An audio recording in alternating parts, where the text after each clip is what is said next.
All right, so the third and last case study that we're going to cover for today is not exactly a case study from your book. It's a case study, but it doesn't have any of the analysis written out for you in the textbook. So we're going to go over it in this video. And as a reminder, this is going to cover revenge porn. So if that is a topic you are not comfortable with, this is your warning. You can go ahead and watch the other two videos to understand how we apply theories and how you can use that in your ethics prompts. All right. I don't want to offend anyone here or make them uncomfortable. So again, this is your warning. We are talking about revenge porn, which can be a sensitive topic for some people. All right, so if you go to page 142 of your textbook, there is the topic of revenge porn here on section 3.8.7.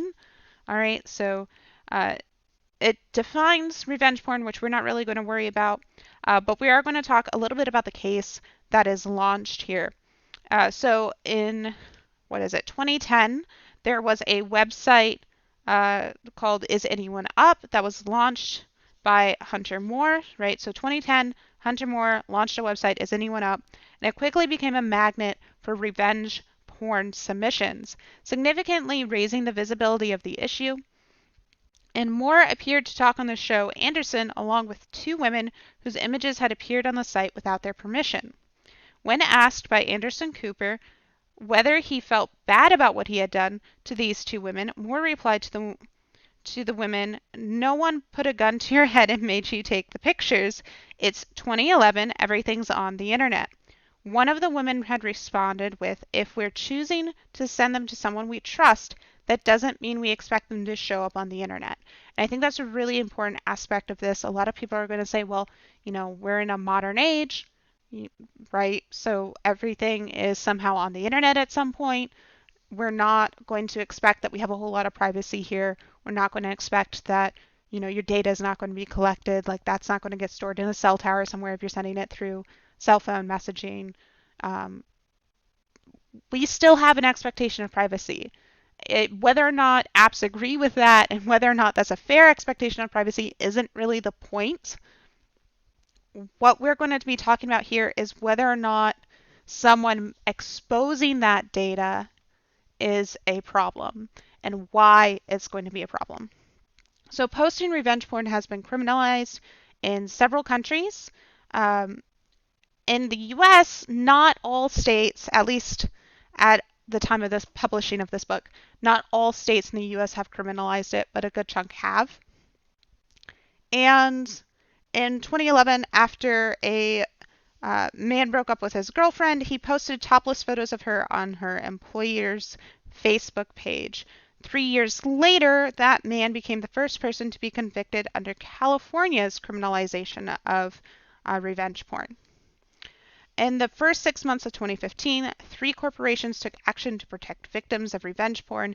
Reddit announced it was banning the posting of sexually explicit images without the consent of the people in them, and Twitter updated its rules to include that you may not post intimate photos or videos that were taken or distributed without the subject's consent.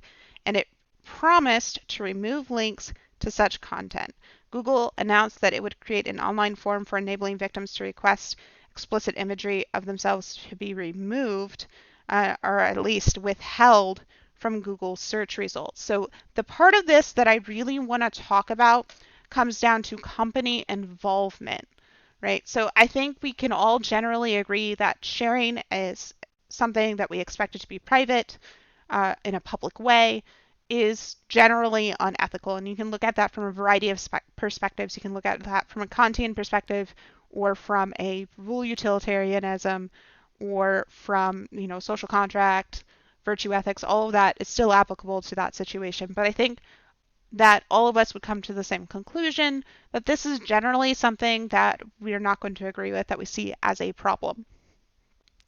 Now, what's a little bit more nuanced here is the company involvement about whether or not they should remove it, at least from an ethical theory perspective, is a little bit more nuanced.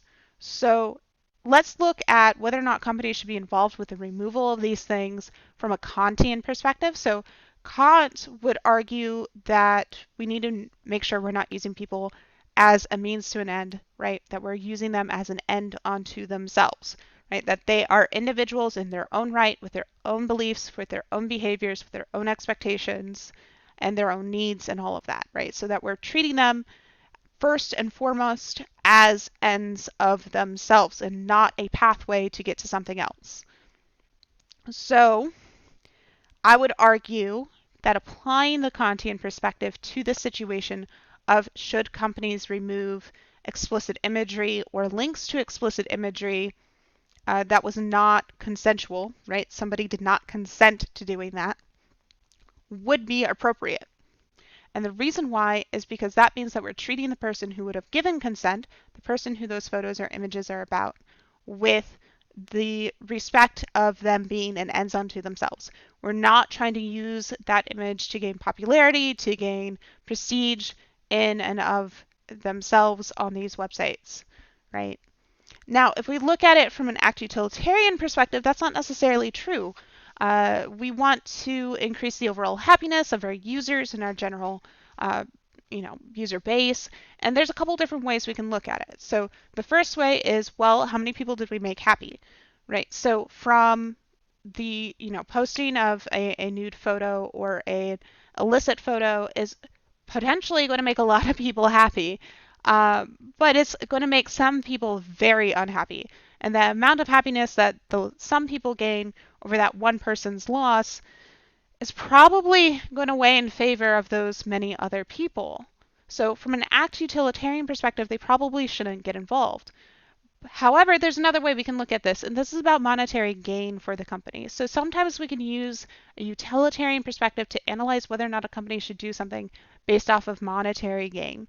So if enough people were upset that these companies wouldn't remove the links or wouldn't remove the imagery in specific relation to them being posted in this revenge context, not just being posted in general,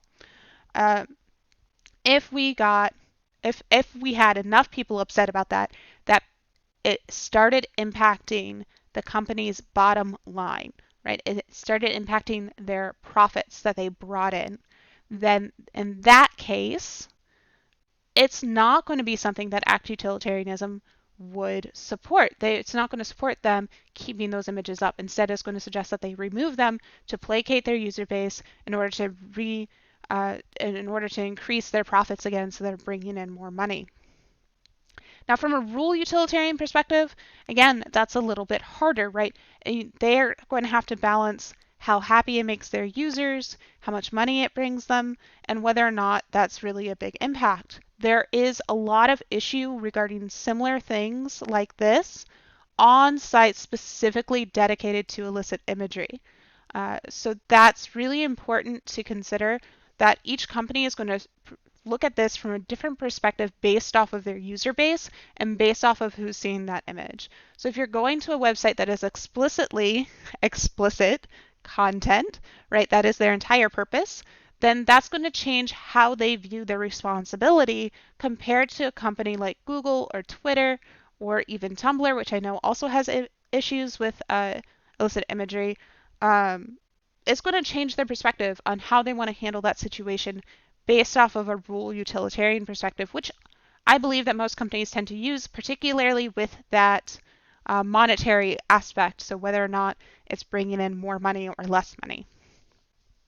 Now, the last thing we can look at this from is, of course, the social contract. It's actually not the last, but we can look at it from a social contract theory, which would be that, first of all, the posting of it was definitely a violation of that social contract, but also that we have an expectation of retaining some amount of privacy online.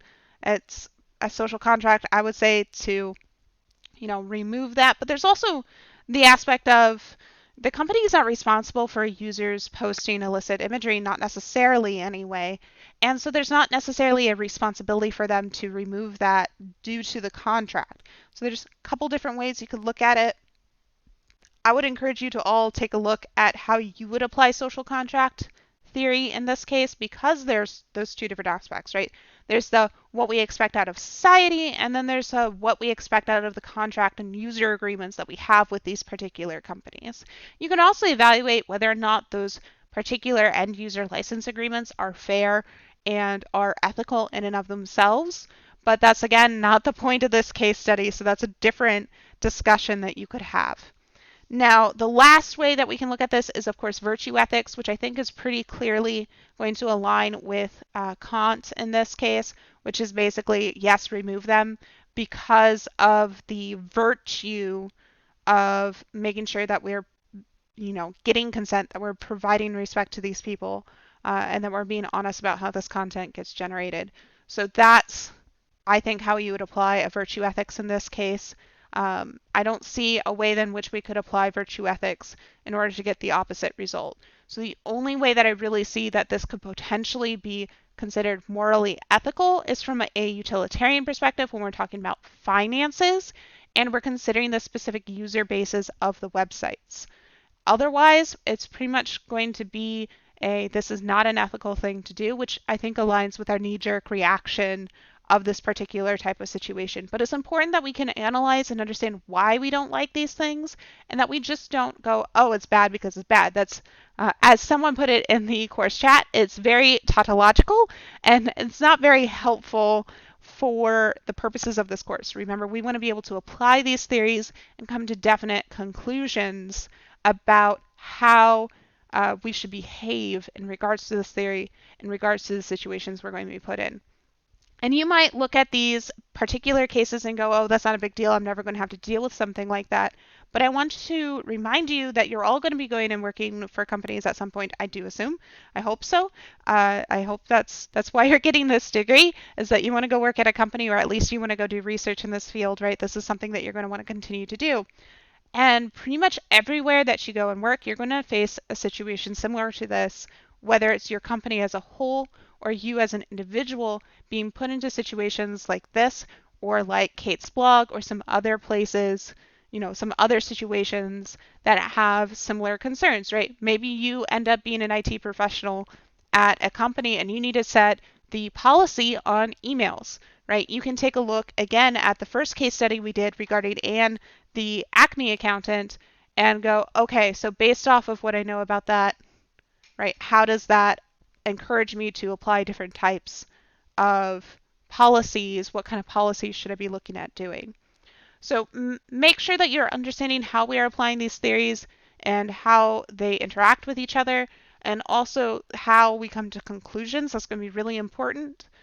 We will have questions like this on the exam about there's a situation, what should we be doing, how do you analyze the situation, and you have the ethics prompts throughout the semester asking you to analyze different situations that are current. So make sure you understand this process and you're understanding the ethical theories. If you have any questions, remember to ping me on Teams. I'm happy to get back to you. You can send me questions either on the question channel, in the team site, or directly to me, so that it's not a public. If you're feeling self-conscious or you're not sure that you want it to be a public question, that's fine too. Send me direct messages. And remember, you can also always schedule an office hours appointment with me. My office hours are pretty wide open. So whatever's available on the website, that's time that you can use to schedule with me and have an appointment. If for some reason something comes up and I can't meet with you, I promise I'll reschedule and I will find a time that works well for you. All right. Thank you everyone for watching the videos, and make sure that you stay up to date on all of the content.